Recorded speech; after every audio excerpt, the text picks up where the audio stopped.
নমস্কাৰ। আমাৰ মামাই বোলে আনন্দ মিশ্ৰাক চিনি নাপায়। আনন্দ মিশ্ৰা এজন ডাঙৰ আৰক্ষী বিষয়া আৰু এজন বহুত জনপ্ৰিয় আৰক্ষী বিষয়া। তেওঁক যদি আমাৰ মামাই চিনি নাপায়, তেনেহ'লে আমি সাধাৰণ মানুহক আমাৰ মামাই চিনি পাব জানো? তেনেহ'লে মোৰ মতামতে যিবিলাক মানুহে এটা জনপ্ৰিয় মানুহকো চিনি নাপায়, তেনেহ'লে আমাক পাব্লিকক কেতিয়া চিনি পাব?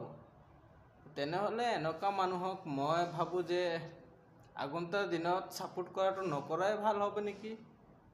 জনপ্ৰিয় মানুহ, ইমান এজন ডাঙৰ বিষয়া, তথাপি তেওঁ চিনিয়ে নাপায়, আমাক চিনি পাব জানো? কেতিয়াও চিনি নাপায়।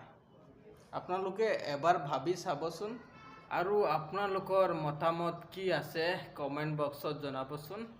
শ্বেয়াৰ কৰাৰ কথাটো মই নকওঁ।